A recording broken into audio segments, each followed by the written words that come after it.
Make yourself comfortable. We're going to get started. As someone who grew up in the Hasidic community, the idea of following a timetable and strict order of operations is very foreign. But as someone who has moved away from the Hasidic community, I've tried to adopt this mode of being. So we're working on it. But since the schedule says we should begin, I'd like to begin now on time. Hi, everyone. I'm Zalman Newfield, and I'm so glad. These are some of my fans in the front row. I'm so glad that you're all here to join us for this conversation. And I should start off by saying that as one of the organizers of this event, I was very excited about all of the panels. But the truth is, I have a special joy related to this panel. In part, that's because truly we have such amazing panelists who you all get to know very soon. But the other reason has to do with the fact that I think often in Jewish studies, academic circles, as well as more communal Jewish spaces, when we think about the issues in the Jewish community, we often think of it in a very kind of insular way. You know, what's happening among our people? How does this go? How does this operate in our community? And so I'm especially excited that the conversation we're going to have now is a comparative conversation. The whole day and tomorrow, we're looking at aspects of the exiting process, people leaving the ultra-Orthodox and Orthodox Jewish community. And for this panel, we're saying, hey, what is going on in other faith traditions? What happens when people who grow up in other faith traditions, when they make this journey and go through this process of leaving their community that they were raised in, how does it work out? And then this gives us an opportunity to think about similarities and differences between this, what I call the exiting process, how it operates in the ultra-Orthodox and Orthodox Jewish community, and how it operates in other faith communities. So I'm very excited that we're able to have this conversation. I'll begin by introducing our wonderful panelists, and then we'll start asking some questions. I'll put to the panelists, and then we'll open it up for questions from the audience later on. So we'll start off with Amy Jemmet. She's a PhD student at the Department for the Study of Religion at the University of Toronto. She studies new religious movements with particular attention to children's experiences in Scientology. She utilizes psychoanalytic theory and the autoethnographic method to explore the ways in which Scientology's beliefs and practices become embodied and lived through its children. Welcome, welcome. Okay, so for Jessica, one second. For Jessica, Jessica Pratezina is a researcher who studies gender-based violence and women's exit from fringe religious communities. In particular, her work looks at the role of desire in women's narratives of leaving alternative religious movements and the development of wise, therapeutic, and social work practices with people involved in these groups. Welcome, welcome. And next, we have Hannah Abbasi, who studied religious studies, Middle Eastern studies, and history at UT Austin, and went on to study at seminaries in Iran and Lebanon. After leaving religion, she got her master's in education from the City University of New York, and later co-founded ANSA, a secular humanist community for people from Muslim backgrounds. Welcome, welcome. And last but surely not least, Jeremy Jenkins is an ex-Christian, now identifying as an agnostic atheist. He was formerly a member of and preacher, sixth generation, for the Church of Christ, a so-called non-denominational evangelical fundamentalist group.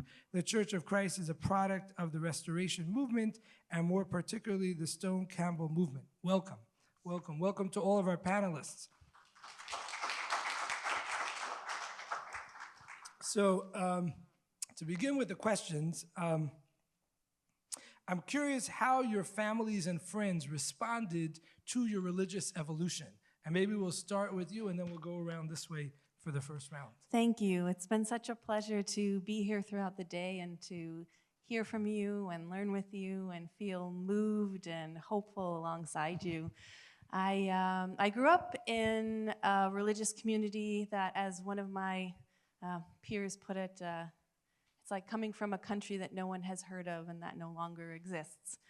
It was called the Worldwide Church of God, which some people may be familiar with. There was a fellow named Armstrong who thought it was the end of the world, and that and that the sort of lineage of wisdom went, God, Moses, Jesus, nothing, Herbert Armstrong, and he started a religious community that pulled from a lot of different traditions. Really, this was sort of in the 1930s in the United States. I was raised in Montana in a very rural part on a sheep farm,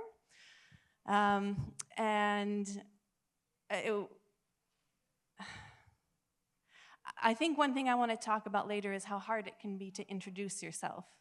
This year marks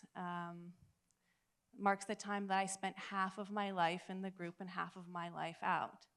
And in some ways, I feel like I've lived many, thank you, I feel like I've lived many lives. And if you ask, the question of who are you and how has your family responded to your religious exit, it's, changed over the last 20 years. As I've changed and as they have changed. And sometimes doors were closed because I closed them, and sometimes doors were closed because they closed them on me, and that's very difficult. I was married in this group when I was 19, and the short version of the story is that I left the day after the wedding with my husband. We're married 20 years this year, in fact. Yeah, so the longer version of the story is that the group no longer exists, which is something that a lot of people may not realize, unless you're studying new religious movements like Amy does, is that these groups come and go, right, over the course of and not a lot of them hang on very long. So sometimes I think, did I leave, or did it leave me? My exit was in some ways unclear. I left, but the group was dying. There is no group for my parents to be a part of. There is nothing for me to go back to. Would I ever want to? Not that I do. So that has left me in this nebulous place over time, trying to work out. Someone else once said, I know who I am, but I'm not sure what. And as I've changed and as I've explored, I spent a great deal of time in sort of evangelical Christianity. Didn't quite work out for me, but it was a fun place to visit. And many things. My family has responded differently, right? I think it becomes a lifetime of constant negotiation of who are you now, and who are they? My family retains very close ties to our way of being. We had appropriated a lot of Jewish customs growing up, so we had our own version of kosher, and we had our, I met my husband at Sukkot, not that it was really Sukkot, but you know what I mean. We had Shabbat, and not that it was really Shabbat. To the Christians, we were a cult, and to the Jews, we were a joke. So it becomes this looking on my childhood with a sense of nostalgia for the good things that were there, but also with a great deal of shame. It's no fun to tell someone, I was raised in I don't know, was it a cult? I don't know what it was. It was a strange sheep farm in rural Montana. I think for my family, a lot changed after I had a child 3 years ago. And I've wondered about that through the day as I've listened to everyone, how having children changes everything, including our relationships to our religious groups of origin and our families of origin. So I'd be interested in hearing more about that piece from other people as well.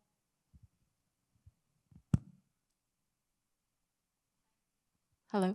Okay. Okay, so again, I'm Amy, and I grew up in the Church of Scientology, and I left, officially said this is not for me anymore when I was 18, but I was probably 12 or so when it started becoming clear to me that it just wasn't for me. So there was sort of a gradual process of distancing myself. A large part of participating in Scientology is taking courses, going to your local church, sitting in the course room, studying materials, etc. And I think I was 14 when I took my last course, and that was a big part of the distancing process. But again, I was quietly separating myself for a number of years. And then at 18, I had the conversation with my dad, who was not super into Scientology. He kind of had one foot in and one foot out for many years, and he was very accepting about it. There was no pressure to stay in the group, to do something that I didn't want to do. On the other side of the spectrum, my mom, in kind of stereotypical fashion, was disappointed and I think confused about that choice, just because of the way that our relationship has unfolded over the years. I sense that there's probably still some confusion there, and you know, it's complicated, but my experience leaving was relatively painless when compared to some other people who leave Scientology. And there's definitely a spectrum of experiences that I think is largely dictated by how committed people are to the group. You know, my family and I would probably rate like a 2.5 or 3 on a scale of 5.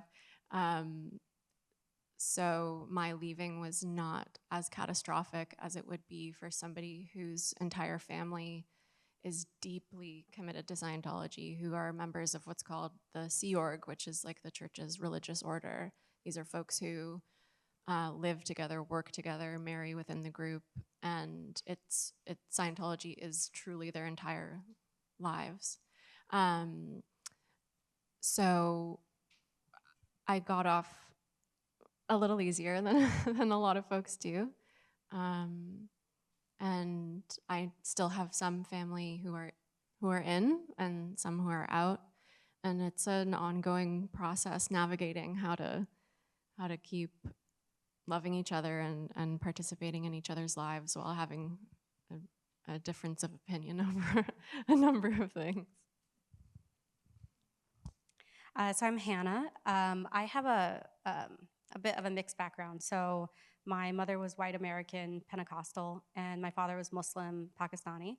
And so my childhood, I grew up with my mom. And when I left the church, we were very involved in the church. I did missionary work quite young. I'm not sure why I was actually allowed to go to other countries, but at the age of like 12. But I was very involved in missionary work young. And so that led to me questioning things very young as well. So I did leave Christianity, but it wasn't, I kind of kept it quiet until I eventually became Muslim when I was 15, nearly 16. And when I became Muslim, so my paternal family was very culturally Muslim, but the only exposure I had to religion was a very extreme form of practicing religion. So when I became Muslim, I went all in. I found the most extreme version, even though my Pakistani family were like, no, that's not what we meant.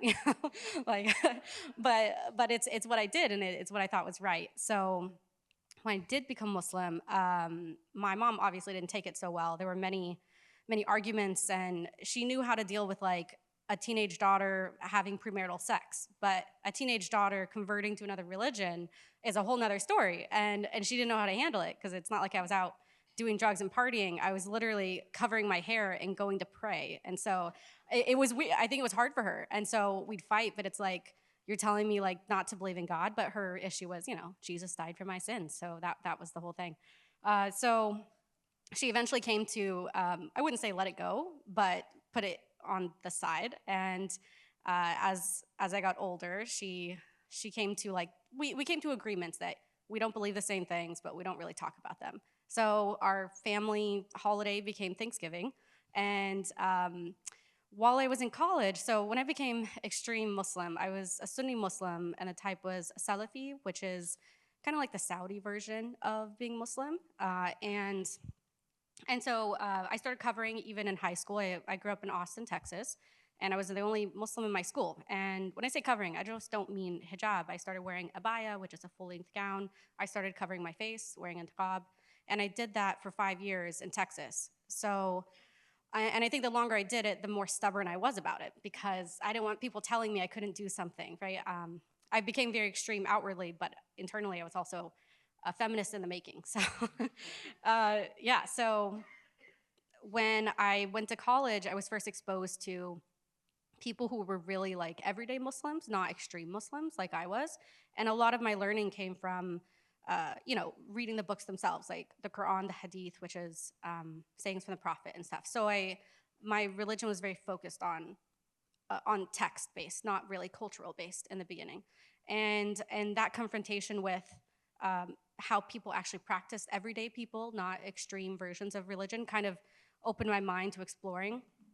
And as I did, I started to study, and in college I was a religious studies major, so I was being exposed to different interpretations of things.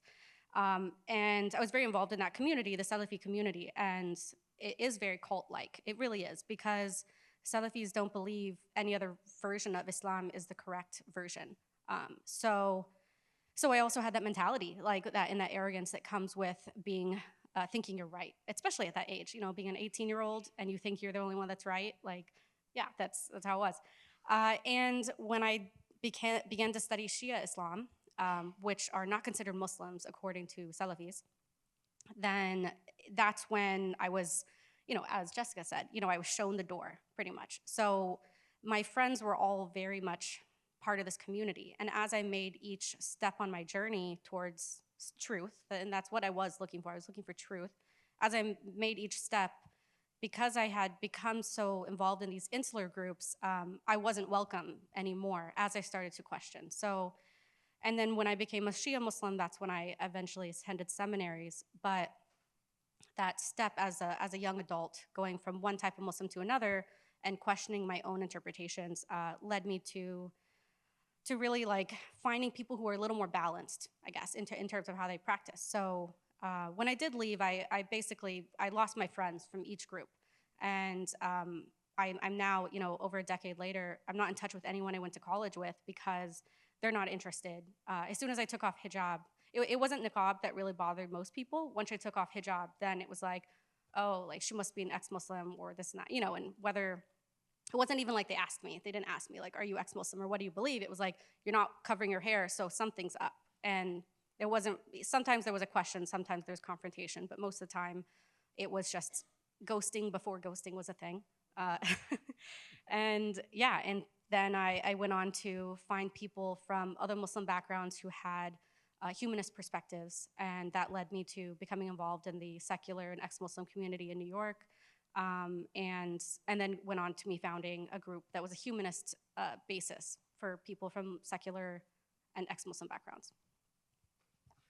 Yeah, there's so many interesting parallels between what my experience was and everything you're saying. The first one that stands out is learning that you are the only one that is right. Oh, yeah. And so I think in thinking about how my family reacted and how my friends and community reacted, it really was in very many different stages. And I think the first one was to tell me to stop asking questions, which I think was really, I found really interesting and hard to really make sense of, because I knew already, base assumption was that we were right. And so there would be ways to back it up. There would be, further evidence, things I could learn. And when I started thinking through my faith and religion, I was really trying to do what I had been taught to do, to question things, to really sift through things, and so that I could teach people better. Church of Christ is a very evangelical kind of community. I also was, doing mission trips like way too young, should not have been traveling alone like that. So the first response, I think, was stop asking questions, and the rationale was you can't know the mind of God, which I don't think was ever my intent at that time at a young age. But And then I think, you know, as things started progressing and I started changing specific views that I did not think were going to be, you know, shutting me out of the community, I think then it was a lot of talking behind my back, tattletelling quite a bit, you know, telling certain professors, like this was kind of more when I was in college doing biblical studies, and then it became very angry and very pleading, and then it got to the point where it was just not speaking. So I just didn't speak to my family for, you know, over a year, and lost most of my friends and most of the people that I had gone to school with, except for the few that were kind of going through that similar type journey with me, which we obviously became much more close during that time. And I think to my parents' credit, the New Testament, they believe, teaches that if someone is in the community and they are in the right and they're going to heaven and then they leave, that is the absolute worst. It's worse than all of you who just aren't going to heaven anyway, right? But it is particularly bad to be in the right and then to know what is right and then to leave it. And they believe that the Bible teaches, I don't remember all my Bible verses now, but says something to the effect of if someone is in that state, you are not even supposed to eat with such a one. And I remember some of the, you know, to me, much bigger, more hurtful conversations with my family we didn't eat. And now, you know, as the years went on, I think they saw that there was nothing they were going to be able to do in their minds. And so, you know, now we just don't talk about anything. If anything even remotely close to it comes up, you know, it's very, very tense. And you know, I think you read in my bio I was a 6th generation preacher, so only men, women are not encouraged to speak at all, of course. And so, you know, coming from like a very glass house where it was very visible that not only the preacher's son has left, but like you know, an actual preacher has quit. I think it would have been very easy to just never speak to me again. So not to give like a ton of credit, I don't think that should be that hard probably, but yeah, I think those stages have now just kind of become just not really talking at all about it. I won't go through them all right now, but I think it's fascinating as someone who studies people who leave the ultra-Orthodox Jewish community, and just hearing the beginnings of each of your stories or thoughts about your experiences, how many obvious parallels there are, including just to go on the last point that Jeremy mentioned, how there's a very different kind of metric system, or system of measuring people's kind of status in terms of how wrong they are or how harshly they should be judged based on whether or not they grew up in the community and then left, or there were people who were never part of the community. And I know as someone who grew up in Lubavitch, which is a particular Hasidic community that actually does a form of outreach, although it's not, they don't like to say that it's missionary work because they're not after non-Jews, they're after more assimilated or secular Jews, but it's a kind of form of proselytizing or whatever. And often people are surprised when they hear that children or members of the Lubavitch community who then leave are very harshly criticized. And they say, well, how could that be? There's rabbis all around the world from your community who are going out and having dinners and functions for non-Orthodox Jews. Surely if their own children become non-Orthodox, they would be very embracing of them.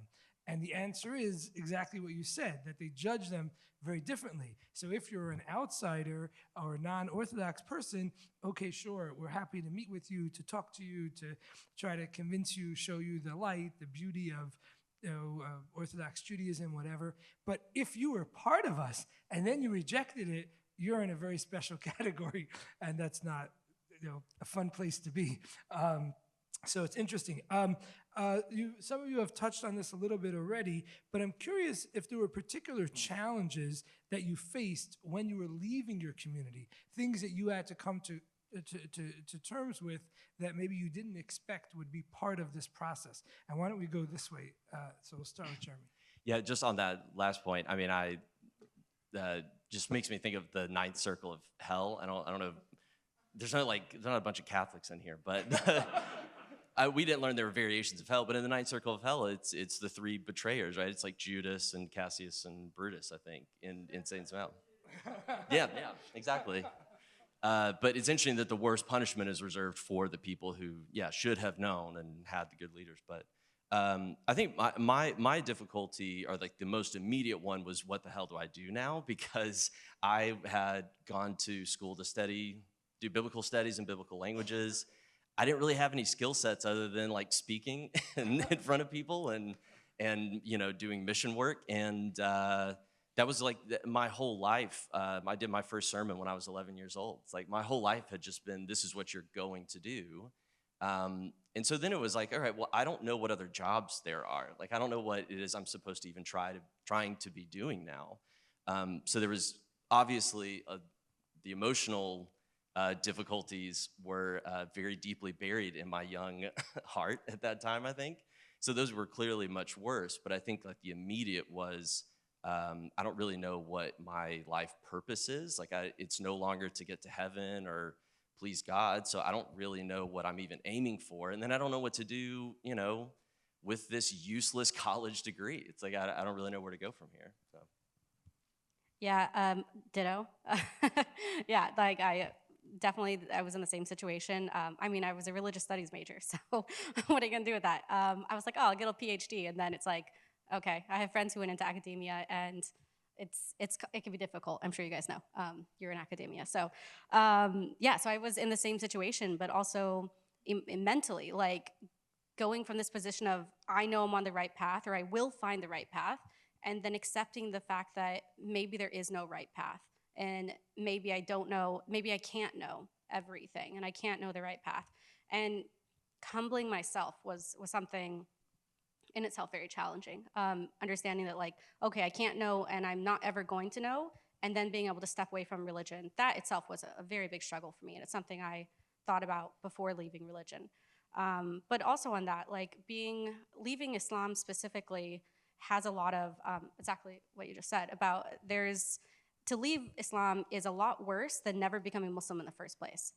There is like specific rules, like in Islam, like hadith, which like rules from the Prophet, essentially, about eating with an ex-Muslim, or there's apostasy laws in many Muslim countries. There's laws against leaving and speaking out against Islam. So it's actually not safe in many places, and due to that, I have to be actually very careful about what I say publicly about leaving religion and how I phrase it, because if I ever want to travel there, which I still go to, I travel to Egypt pretty regularly, and if I want to be in those spaces and feel safe and not feel like there's a target on my back, I have to be careful about how public I am about leaving religion. And I knew that before I took the step, and it's also taken me more than a decade from leaving religion to very publicly like sit here and say on camera about leaving Islam. It's a big deal, because there can be death threats and there's safety issues, more so than leaving like being Pentecostal was. So I think I also didn't expect to be kind of kicked out of those communities in the same way. Like I thought friendship could be deeper, and then seeing that, analyzing the friendships I had as I left each community, or as I was forced to leave each community, it was really like tragic to realize that your friendships were only about your common beliefs, like that it's not deeper than that. And then trying to find friends that afterwards, like out in the wild, like in the non-religious communities, that what can we have in common that you're not going to leave me from? So, and then working through those issues as I grew up, or like through my 20s. Yeah, a major challenge for me leaving was the sort of internal reckoning. When growing up, there was quite a lot of stigma around having mental health issues or getting mental health support, therapy, any kind of psychoanalysis or psychiatry. So coming out of Scientology, I didn't feel comfortable seeking out that kind of support. I didn't have a community of friends to relate to about leaving. So that was a very isolating time. And I guess the challenge was unlearning and kind of rewiring, recreating a worldview that felt more like mine and not so much just the framework that I'd lived my whole life up to that point in. And working to dismantle some of the beliefs that I had that, didn't feel right to me, but that were ingrained. So they existed, they were ever present, but that there was some conflict there that I had to, over time, just figure out how to resolve and come to a different understanding about how I wanted to view and relate to the world around me. Like some others have mentioned, there are some quite practical challenges on my end. There were pros and cons, I guess you could say, to the group that I grew up in. And a con could be that when you think the world is ending imminently, your planning ahead skills are rather limited. And coming from a place that had some really rigid gender roles and expectations, I didn't really have a plan for a career. And I had moved to Canada, and I ended up going to college when I was like 20. When it's in Canada is a little bit different. It was like I studied childcare, honestly, because that was like the only idea that I had. Like, it wasn't like I sat down and was like, I should make a list of all the things that I want to do with my career. It was just like, well, I guess this is what I do. And it was, in many ways, it was a positive experience. This was in Toronto. It was a big city. I got to meet people from all kinds of backgrounds, but I was also deeply unprepared. Socially, it's not to say that I didn't know how to make friends. I know that's something a lot of people struggle with. I'm a friendly person. I made a lot of friends. But at the same time, I was also the only 20-year-old who had to leave early to go home and make dinner for her husband. And I seemed to struggle with sort of like existential and spiritual anxieties that the people around me just weren't consumed with. They weren't thinking about those things all the time. And they didn't get a deep sense of anxiety in their bellies on Friday, not that I know of, on Friday night to be like, oh my God, what do I do? Am I supposed to, is it the Sabbath? Do I keep the Sabbath? Like, who am I, right?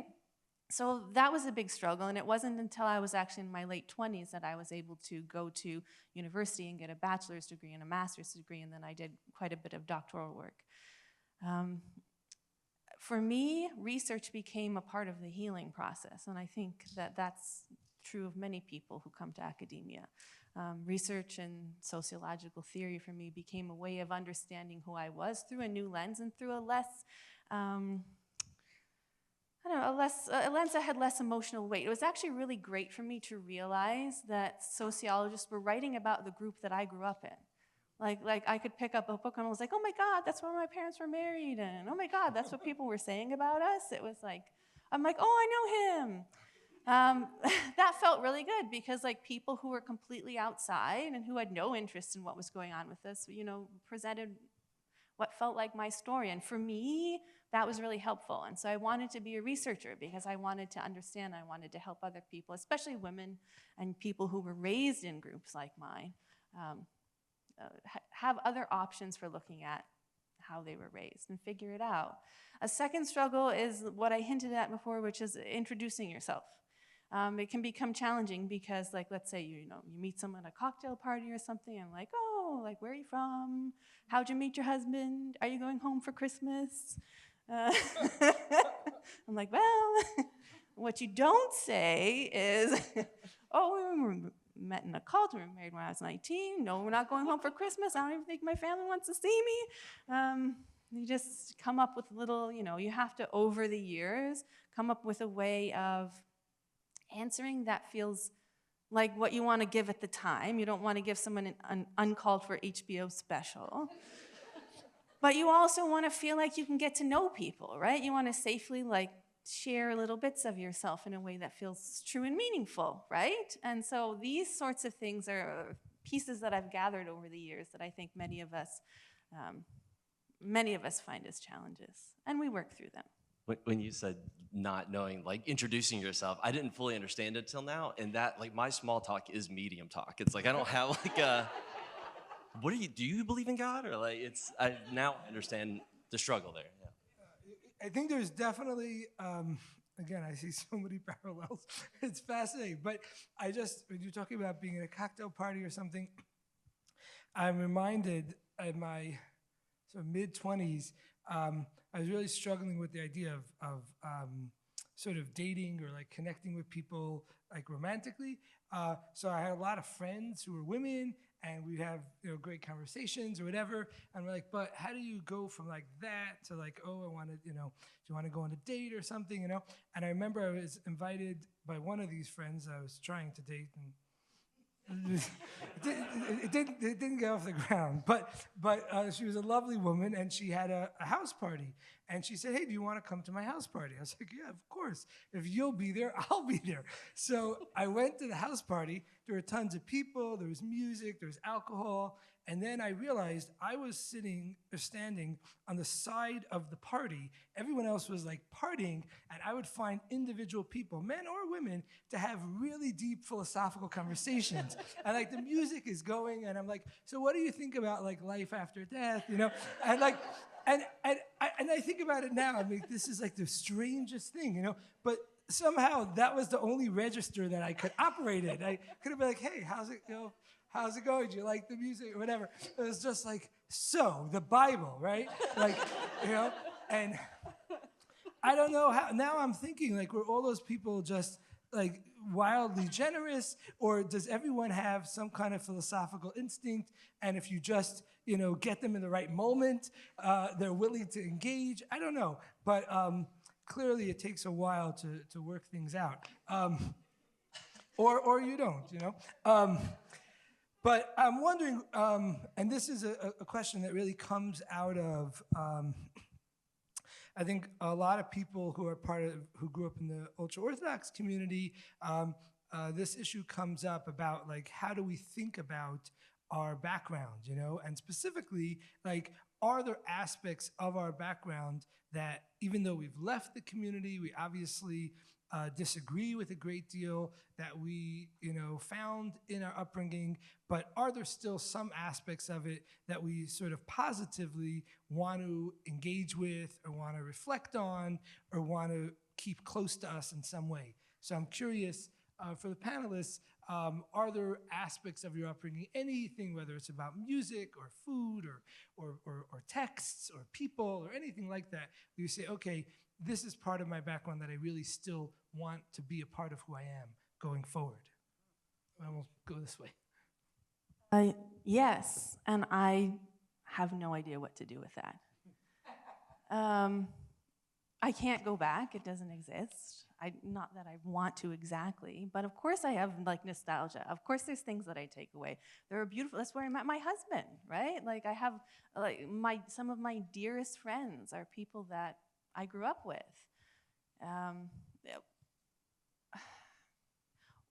And I, like many other people, have had like a long religious and spiritual journey. Like I said, I went to the sort of evangelical world for a while, and that didn't really work out. So I was like, well, I guess I'm an atheist, because that's all that's left. And then I sort of had a Jewish journey that still continues, but it's complicated, right? And then after I had my my son 3 years ago, I really started about now what?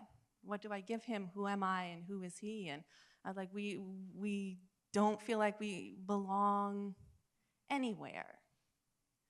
There's no OTD community for me to connect with. There are people who I was raised with who will just, at the cocktail party, they'll just say, I was raised a Jew. Because it's easier for them, because it's a much, at least the person they're talking to kind of knows what maybe that means.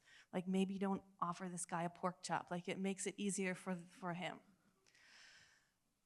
one of the saddest things that I feel like I'm dealing with right now is in my walk-in closet. It's just like bursting with toys that I've collected, like on Facebook Marketplace. I love thrifting and deals, and I've got all these beautiful toys because I kept saying, you know, one day soon I'm going to start something. And this came up in a panel earlier, like go, like start something, do something. And so I was like, okay, I'm going to do it. Like I'm going to have a non-religious, religious group for children who don't belong in religion but have very religious and spiritual confused parents. One of the problems is that some of us, over time, we get very tired and we get very busy and we have a lot of other concerns in life, and it's not just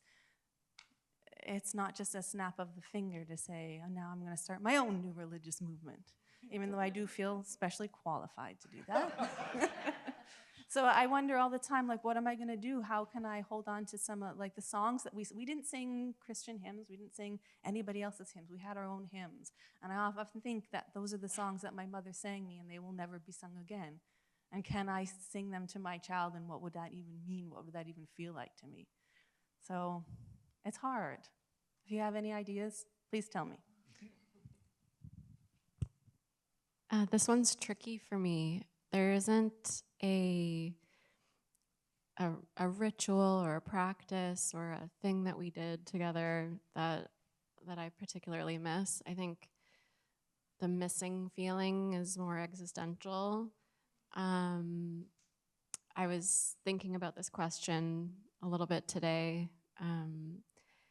and what came to mind was sometimes things that we miss a lot are oddly things that we didn't ever truly have, but that we have a fantasy about, a really strong, powerful fantasy about. And for me, that is belonging to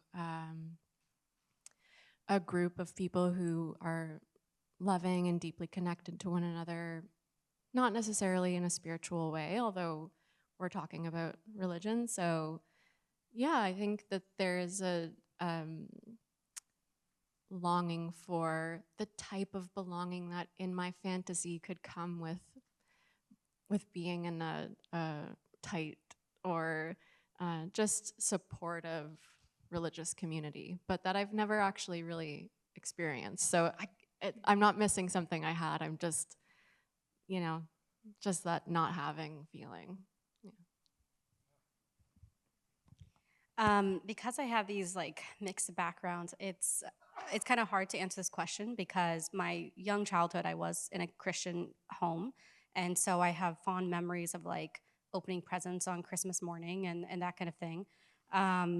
And so there is that like now in, you know, my late 20s and then into my 30s, I started this questioning myself, like, oh, could I not like reclaim American traditions? Like how Christian is a Christmas tree anyway? It's not, it's, you know, pagan roots and all. And so I find myself wanting to recreate ritual that I haven't had since, you know, for over 20 years. And this like a kind of yearning and longing for like a way I wish it could have been, but in a secular way. And so yeah, that reclaiming of tradition and ritual, or creating it new and giving it different meaning. And then as a Muslim though, I became Muslim like when I was a teenager. And so that had a larger impact on who I became as an adult, like in terms of identity and who I relate to. When I think back of like who I was, I think of myself, I was Muslim. I don't think of myself really as I was Pentecostal, even though it's a big part of who I was, like it's how I started. But who I chose to be was Muslim. Like that was my choice. And then with half my family being Muslim too, there are traditions like you know, celebrating Eid with them every year. And none of them live in the US, so I actually have a lot of freedom to do whatever I want because, you know, I hide stuff on social media. So they only know the version of me that shows up like once a year to visit them. And so I think that I still kind of hold on to some of that. I'm not openly, like, I don't tell my family that I'm not Muslim anymore, and they avoid asking because they don't want to know the answer. And we just do some cultural stuff together. And I find myself like that's kind of how it is family-wise. But who I was growing up, I was always in community. And this was actually something I did have. And so knowing that always being a part of a community was really important to me. And I didn't realize it consciously. I think that I just continued to seek it out. And so every time I would take a step, I would seek out a new community and just, rush into it, build friendships. And then when leaving religion, I didn't find that community. And, that was back when cell phones were still kind of new, chat rooms were a thing, but it was before like the internet really blew up. I think it's before like Meetup and that kind of stuff. So it took me a while to find that community and then to build the community that I wanted to have. And that's what led me to creating NNAS, was to find people who were similar to me or had similar values and backgrounds. So, yeah. The idea of missing things that are just a fantasy that I never really had really resonates with me. I think I miss the feeling of certitude and the feeling of a very cosmic story that I play some sort of central role in. I miss the idea that I'll see my mom when I die.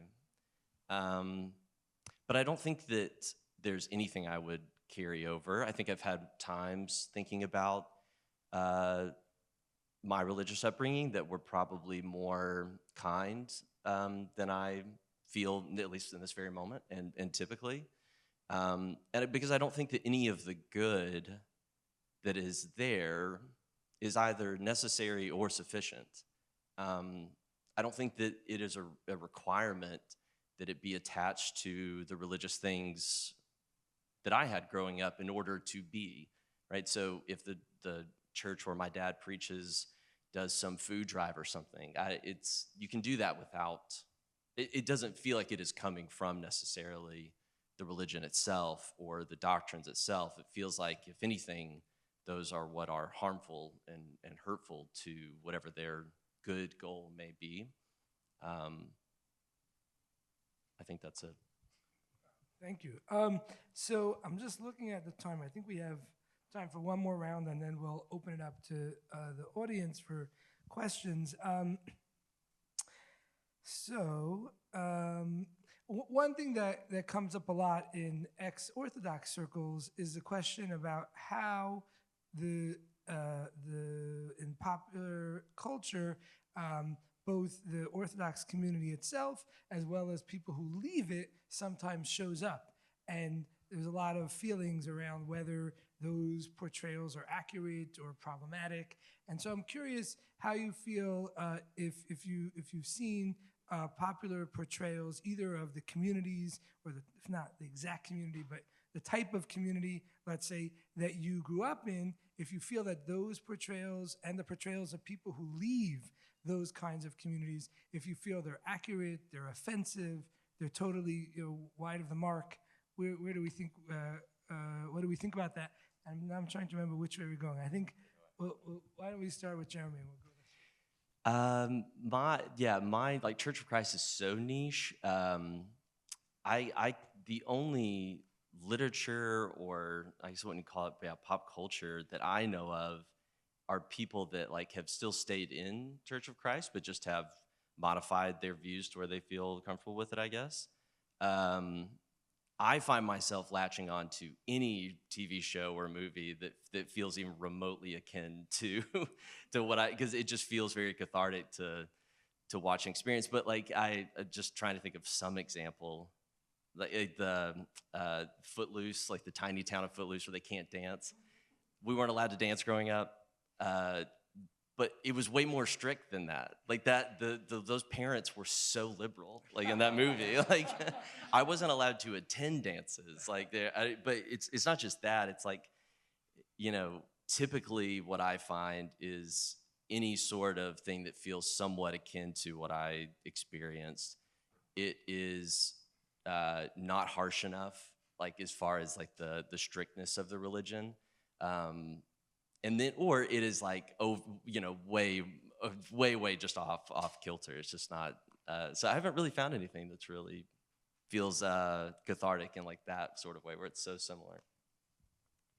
So I'm going to give a disclaimer that I don't really engage a lot with pop culture. So that's just honest. I've never really, except for during the pandemic, I didn't even own a TV until like close to the right before the pandemic. So I'm not aware currently of many things that portray ex-Muslims outside of the Middle East. I would say within Muslim communities, there's a lot of demonizing of people who leave Islam. So I know definitely how other Muslims think about ex-Muslims, but and a lot of misconceptions that go around, and there's a lot of ideas that, oh, if a woman leaves, it's because she's promiscuous and she wants to have sex with everybody, and if a man leaves, it's because he wants to drink and blah blah. Although plenty of Muslims drink alcohol, and so there's just a lot of misconceptions about within Middle Eastern cultures, within Muslim cultures, and even American Muslim communities. There's so much that is just said to scare people to stay Muslim, right? There is a lot of, I am aware of like some things in, like there's like Rami, which was like an Egyptian guy. He wasn't ex-Muslim, he was just kind of secular. So I am seeing that there's more things that show people from Muslim backgrounds that are not super practicing, and I really enjoy seeing the spectrum coming into media, like showing, Muslims as like human and American and not, like terrorists and stuff, which is a nice change. So I'm just happy to see things that don't put Muslims or ex-Muslims in a bad light, because I'm coming from, a minority community that has been targeted by the U.S. government. So, yeah.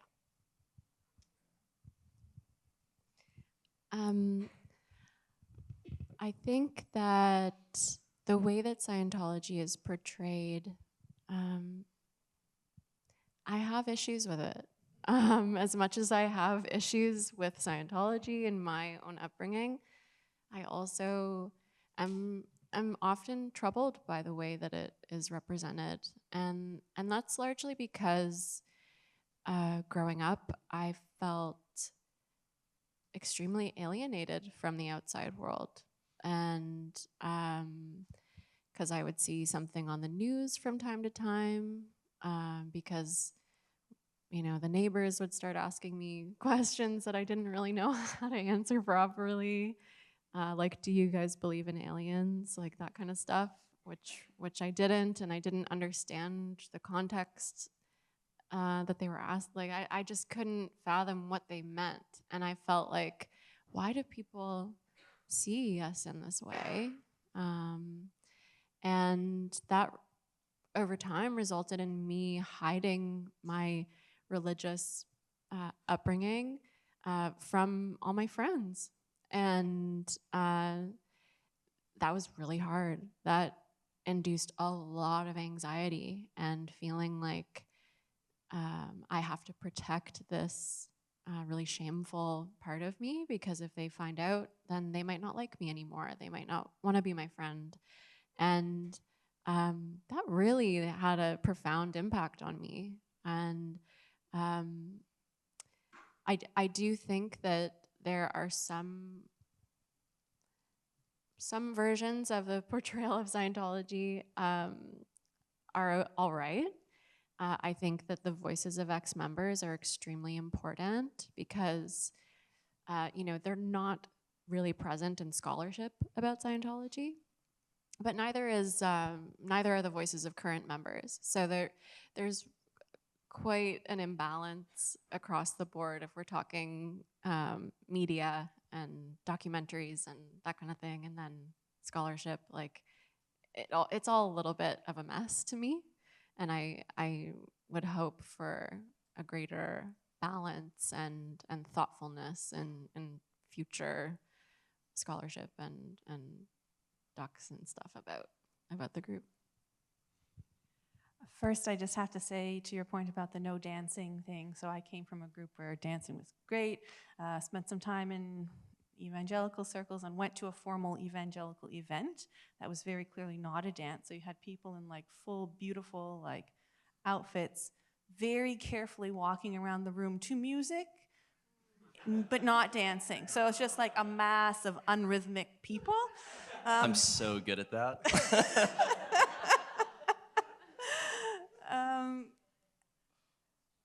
I was thinking about your point and thinking back to my research, and one of the greatest stresses, it seems, there's not a ton of research on children in what we call new or alternative religious movements or cults, but the stress of that comes from outside the group for how your group is perceived can sometimes be the most challenging thing for a young person. My master's degree went off the rails when COVID happened, and I needed to change my study, which was going to be with human beings, to not be with human beings.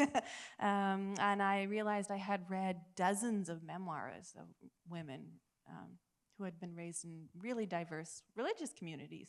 And so I did a study of memoirs at the end of the day. And what I found was they seem to kind of follow a certain kind of a narrative. You have to tell this story of your escape. And Naomi has a podcast about this. That's beautiful. And I found it in my research too. People really want to hear you tell a story about how it was terrible and you were abused and then you escaped and now you're free and aren't you happy and all your troubles are behind you.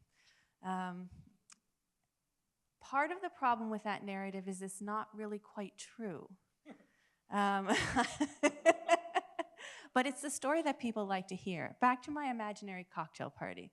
One time I ended up talking to a news reporter who was on like a newscaster, and he knew about my research, and he was asking me all these questions, and he said, and I wasn't giving him the right answers. You know, I was just kind of, oh, it was this, it was that, some things were boring, blah, blah, blah. And he says, this isn't what I want to hear. I said, what do you want to hear? He said, something that can go on TV. So what's the point of telling your escape from a cult story if it's not going to be on television? So the challenge of portrayal in media is I think that sometimes there can be a pressure to tell your story in a certain way. And one of the biggest things that I've learned is one of the most important choices you'll make as you go on your exit journey is how you're going to tell your story, and that it's going to change. That you're going to tell it one day to one person in one way, and that's fine. And then you're going to be on stage somewhere, and you're going to tell it a little bit different, and that's fine. And as you grow and as the years go by, your story's going to change, and that's going to be important. Yeah, I think there's something that I found that's been very powerful in feeling like your story is so unique, and it's so strange, and it's so special that you can't possibly relate to anyone else. But then when I have really those moments when you find someone where you can really talk to them, and then they come back at you and they have no connection to what we've experienced, but they're like, oh my gosh, this part of what you said is so much like this thing that happened to me, or feeling like those big, big, profound changes that you go through in life, the ones that are painful, that change relationships and that change who you are. Many people can relate to that. So I hope maybe we can hold on to the idea that we're not always as alone as we think we are. That's a beautiful thought, and I think it's really true. Like you were saying, there's, I think, a lot of commonalities in stories of exit or leaving strict religious communities across denominations, across faith communities. I want to open it up to questions from the audience, and people could raise their hand, and then Julia could give the mic to one person. As we're doing that, I just take the prerogative. I have one question I wanted to address to Hannah, and you already touched on it a little bit, but I'm curious that as someone who says that they grew up or were at a period of your life, you were part of the Muslim community, and now you say you're ex-Muslim, but you also mentioned, obviously, in America and other places, there's been a lot of targeting of Muslim people. I'm curious how you feel that you could sort of balance a strong rejection for yourself, of your Muslim faith without having that kind of feed into Islamophobic narratives. And we've already seen a lot in Hirsa Ali and others sort of prominent ex-Muslims, where whether they themselves, leaned into this or whatever, but certainly elements of the mass media definitely connect some of those books or some of those stories of people kind of rejecting Islam for themselves and kind of spin that as here is another example of why Islam is fundamentally so evil, and and so on? Yeah, that's a great question. And kind of to Jessica's point about the media likes a story, right? And the more aggressive or crazy or dangerous it sounds, then the more it's going to sell. And I would say that there's a lot of people who are similar to me, and I say that because I literally created a group for us. So, and okay, let me backtrack a little bit before I get to that point. People, when they leave religion, sometimes people can be very angry, and they're angry for different reasons. Maybe it's because of how they were treated, what they were forced into, what they chose to force on themselves. Like there's different levels of and places where that anger comes from.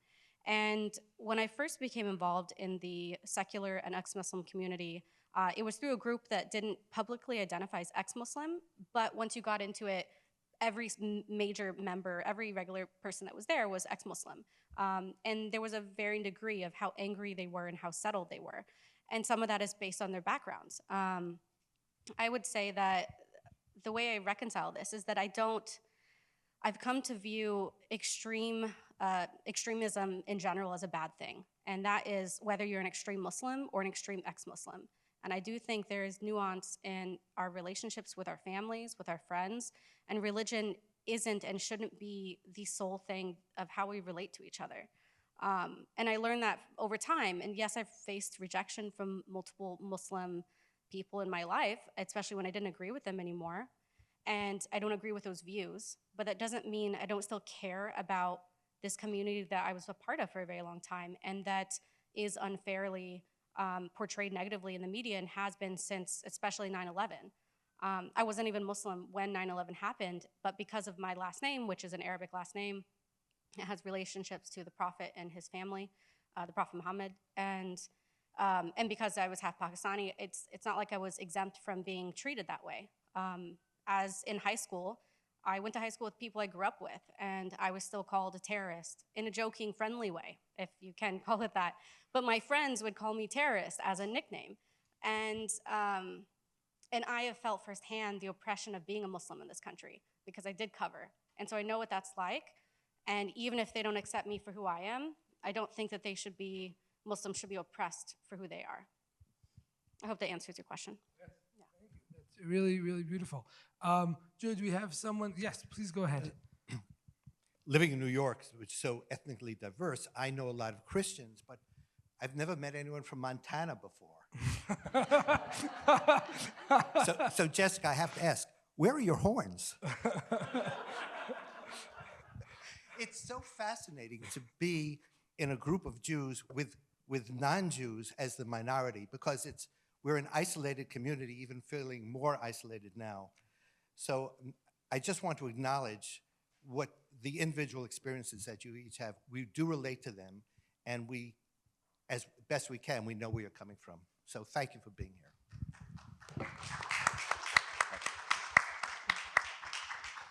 Thank you. That's lovely. Yes, Julia is making her way. If you were here this morning, I think you probably heard from some of the Haredi speakers say that one of the ways they were kept in their community was negative perceptions of the non-Jewish world, so you don't want to get out there. You four come from different communities. I'm wondering, and this might be uncomfortable for you, what were you taught about Jews in terms of how you were raised? Because you must have had some preconceptions before coming here, even today, in a room full of Jews or being in New York City. I mean, you have to be interacting with Jews at this point. If anyone wants to take a bite of that, it's not required. I'll bite first. You're welcome to.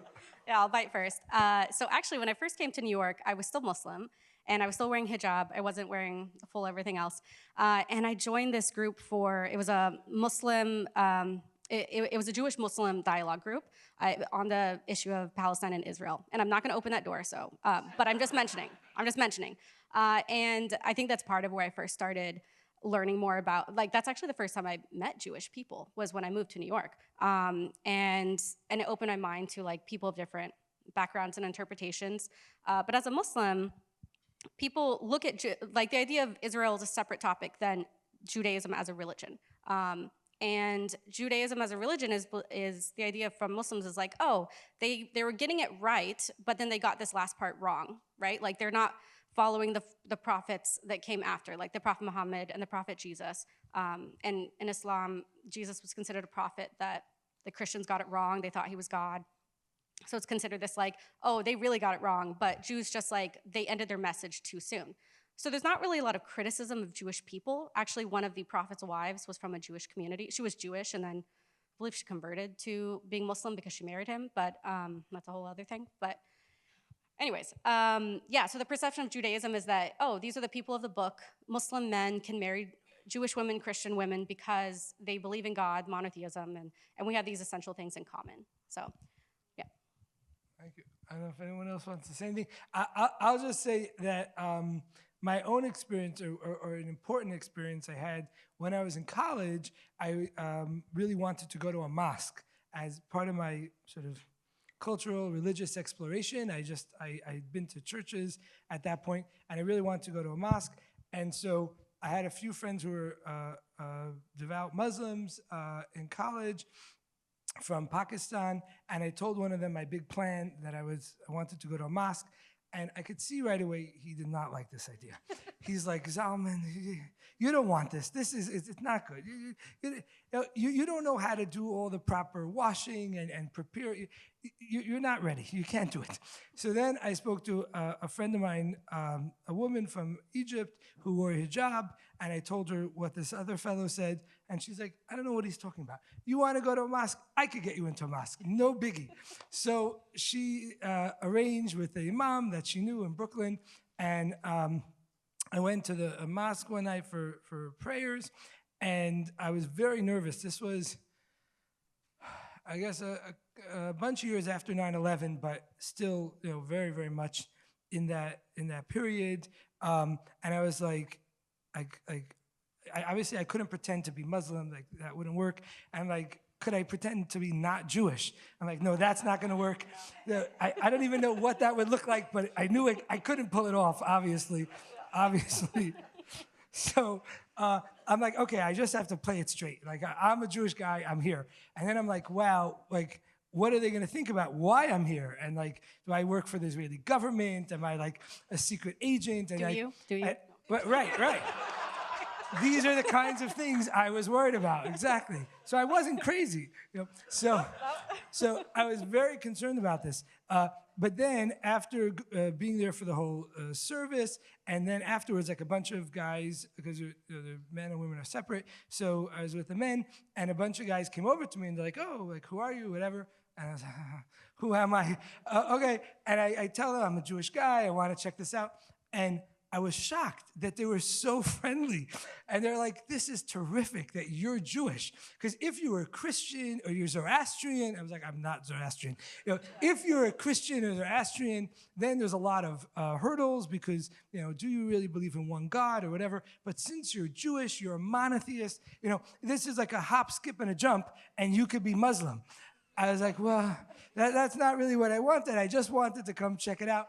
But they were extremely, extremely kind and very gentle, and it was a very positive experience. So anyway, next question.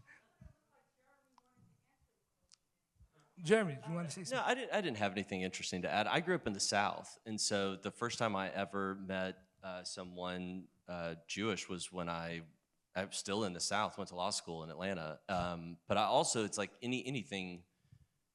any other religious group, I never learned anything that I recall, at least, that, specific to Jewish people or Muslims any more than I did about Baptists or Catholics. It's like, you're all wrong. And so it doesn't really matter how you're wrong if you are. I mean, I learned that many different churches of Christ were also wrong. Like, you had to be so particular. So I didn't have like any explicit, conscious, negative thoughts that were any different than they would have been about any other religious group. Yeah. Thank you. There's other people raising their hand. Okay.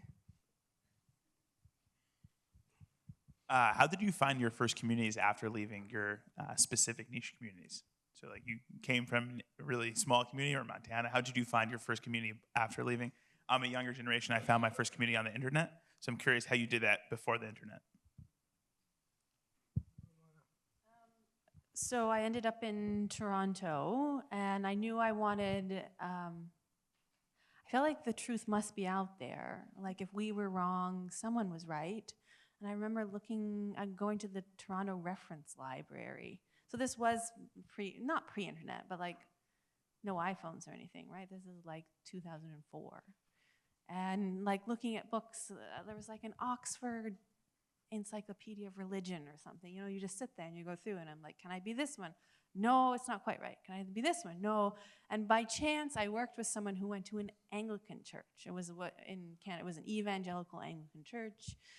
And because of that friendship, I ended up there. And it was actually a good place. Like, I give it like an A+ experience. Like they were great. I even ended up working there. I mean, someone who's good with kids, who knows a lot about the Bible, like hire her. So it worked out well for me, but it wasn't my home, if that makes sense. Like I was always very conscious. Like I didn't grow up with Christmas and Easter. I didn't believe in the Trinity. It was a nice place to be, but it just wasn't my home, and that part was painful. And coming away from that involved also coming like deconstructing, to borrow an ex-evangelical phrase, involved deconstructing my belief in God as I understood it. So in some ways, leaving that part of Christianity was more painful because I had chosen it, you know, kind of like how you chose your Muslim journey. I had chose this Christian journey as a young adult, and it didn't quite work out. So I think most of the time, I think studies on religious conversion find this. I forget who it was who said, maybe it was Rudy, that conversion means coming to see the world as your friends see it, and that all conversions and deconversions are moderated and mediated through relationships. And that's the way it was for me.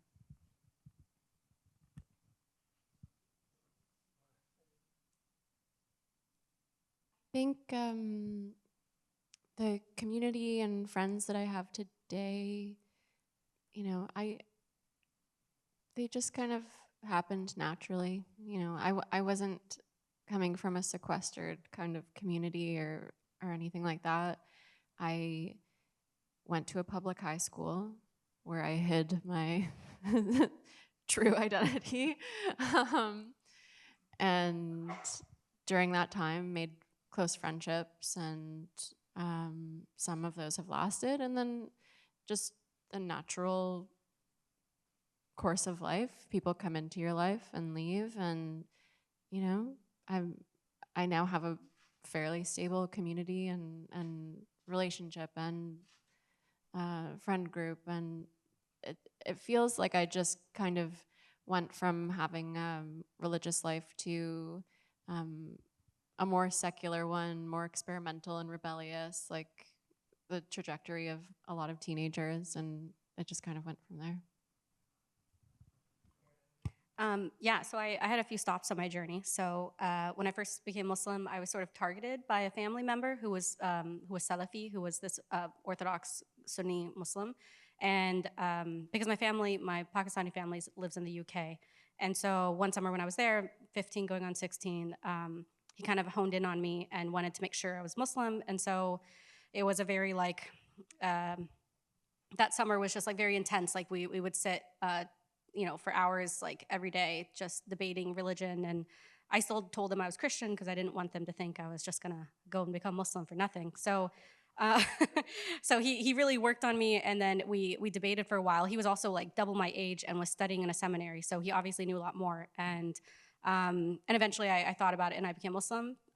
When I was in college, I became a Shia Muslim, and that was again through relationships and exposure. Like I met Shia Muslims for the first time. I started to question some inconsistencies between the two. I've always been very involved in like interfaith and intrafaith dialogue since the very beginning. And so I became Shia through that, through starting to study through exposure. And then after I left religion, this was like, actually before I even left, I started finding things. I went to NYU I didn't study there. When I first moved to New York, I was like 22, and I was like, oh, I'm gonna go find friends. So I started going to the Islamic Center at NYU. And I wasn't a student, but that didn't stop me. I showed up, and I made some friends, but I also learned about other opportunity. That's where I was introduced to like the Dialogue Project, which was the Muslim Jewish dialogue group. And then this was like when Meetup was still pretty new, and then I found a Meetup group because I was looking for people who were questioning, and that's where I found a group of like questioning Muslims, basically. And yeah, so that's finally when I got the internet and used that. I just went to law school. All the young law school, I was like a little bit older. They all went because they like, I don't know what to do next or whatever. And I was like, well, my parents told me I'm going to hell and I'm going through a divorce. So I'm gonna just sink a bunch of money into law school. So that's where I made, yeah, I thought so. Yeah, it worked out well. That's fantastic. Yes, sure. First of all, thank you so much to the participants, to the organizers. It's so good to be with so many open-minded and open-hearted people, so thank you. I was raised in a fifth generation, very devout Jehovah's Witness family, and so I really appreciate Professor Newfield, your book on identity formation when leaving ultra-Orthodox Judaism. It really resonated with me. There's so many parallels, as you've mentioned, with the panel. It's really a little uncanny. It's also amazing having a young lady pass the mics, because in Jehovah's Witnesses community, only men were allowed to have that privilege. So this is really cathartic just to be here. But the question that I had, and you know, I was at Bethel, which is like the house of God, as you know, in Hebrew. The leaders of Jehovah's Witnesses are considered spiritual Israelites, so like the real Jews, you know? So it's really bizarre, you know? But I was at Bethel for 18 years under a vow of poverty, and that was my whole identity. So when I woke up and I realized the truth about the truth, you know, you say OTD, right? And Jehovah's Witnesses, you leave the truth, right? So there's so many parallels, but it's still taking me a while to truly find who I am as a human being. My whole identity was being a Jehovah's Witness, being a Bethelite. So I'm curious on the panel, how did you find who you truly are, your true calling as you exited? Like, what was the genesis after your exodus of finding who you truly are and what your calling is? I think I had to let go of the idea of true calling. And that was one of the things that, so in my study of women who left diverse religious groups, including Jehovah's Witness, I found that, I mean, we talk a lot about doubt when someone leaves, right? And doubt is this very intellectual process, like I had these doubts, but religious groups are very good at dealing with doubt. There's always a leaflet somewhere, or someone has already been through that. Like it's often not doubt all by itself, although it's important. Like the women in my study, their intellectual integrity was very important to them. They also experienced, it's another D word that I've now forgotten, dissonance. So they would see their religious leaders doing things contrary to and they're like, wait a minute, right? Many people can relate to that. And then a deep disenchantment. They're just almost like falling out of love. But there was this secret fourth thing that was going on that people talked about, but they didn't really talk about. Sometimes they would reference it in the dreams that they had. And I called it desire. And very often it was sexual desire. You know, every woman in my study fell in love, and that played a big role in their exit.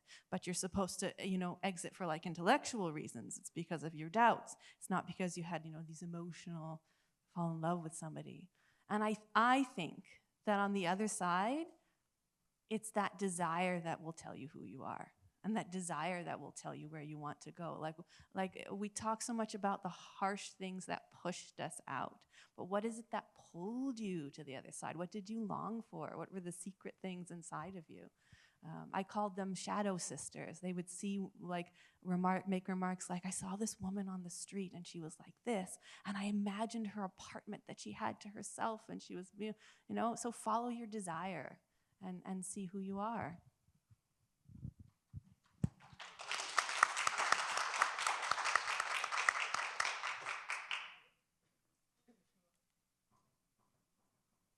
Yeah, I cannot say that I, how did you phrase it? Like, that I know who I am, or my true self? Is that my calling? Okay. That I have a little bit of a better sense of now. I think I took about 4 years after high school to, just live, just experience some life on my own, and then decided to do my undergrad. It wasn't until the last year of my undergrad that I took a course in religion. It just happened to be Naomi Seidman's course, Sex and Gender in Religion. And then I took another one on the psychology of religion. And then at the end of that year, I asked Naomi if we could have a meeting. And I said, hey, I have this idea for like a master's project.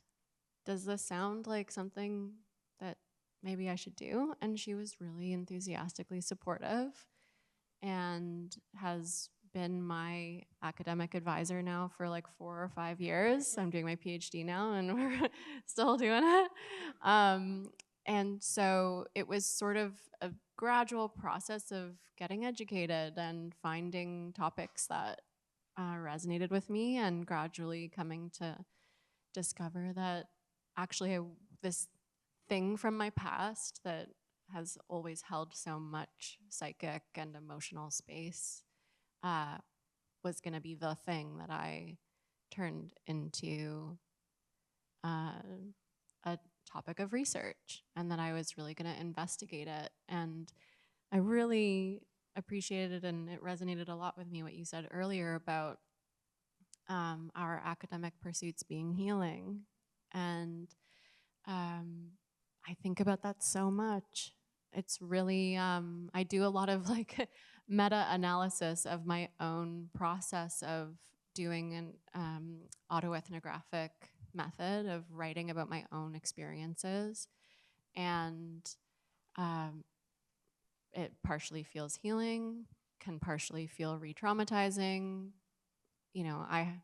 I'm not afraid of therapy anymore, so I actually like go to that and do that and get help when I need it. And ultimately doing writing and research and stuff about Scientology feels like very rewarding. And I would like to be a professor one day. I would like to publish books about Scientology and children in NRMs, and like it just feels extremely resonant with who I am and the kind of care and concern that I have for people who've had similar experiences to me, to all of us. So yeah, it's a long process, but it's happening. So I find this question very interesting because, and I don't, the way I'm approaching it is that it feels like it comes from a place of belief in the first place, that it has a basis of there must be a true calling. And I don't think, in my personal experience and beliefs and how I've developed as a person, I don't think we have one. I don't think there has to be one. And to believe there has to be a true calling, I think goes back to this idea that there has to be purpose. And for me, I want purpose and I want to do good things in the world, but analyzing where does that come from? Is it coming from wanting to be a good person and living this one life that I have, and being present in an active human and good human in this world? Or is it coming from this place of feeling like there's obligation or guilt if I'm not doing something? So for me, I'm just questioning the basis of this question altogether. I don't think there's one true purpose or one true calling for every person. I think as we grow and change and we encounter different things, we're going to need different things and we're going to want to do different things. And I know that I personally really find community building important, but I don't know if this will always be my purpose. I know right now it is, but I don't know, and I don't pretend to know if that's going to be my future. These are all great answers. I don't have a ton to add. I don't really believe in a calling or a purpose. I question how much I believe in free will. That's a whole other panel, I think, though, that I'm not involved in. But We have 3 minutes. So if I got it, all right. Get us straight. Determinism. So if as long as I, and I'm sure everyone up here, I'm sure yourself, have followed what we have been told to do, or followed what we thought it was, serving God or serving our community or whatever, it all is so selfless, and it is, this is still a struggle for me. If I can continue to find ways to figure out what it is I want, I'll be really happy with that. Yeah.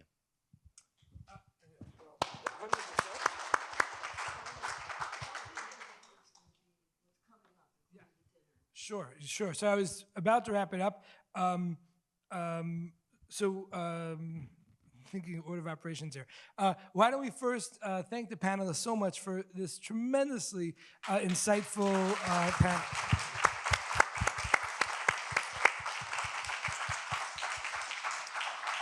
And I want to thank the audience as well for these really wonderful and generative questions. So thank you very, very much. Before we end, this panel, I just want to note that what's coming up, as Naomi says, there's a lot. Please stick around. Essentially, after this panel, we're beginning the festival portion of the program. We're going to start off, there's going to be a film screening of a fascinating new film. There's going to be a panel about ex-Orthodoxy and the arts. We're going to have wonderful panelists, actors, visual artists who are going to talk about their experiences. And then we're going to have a buffet dinner. Everyone is welcome. It's free. I'll be outside to participate, and then there'll be a musical performance and some poetry and some comedy. So please stick around. But thank you all again, the panelists, so much for this all your wonderful thoughts. Thank you.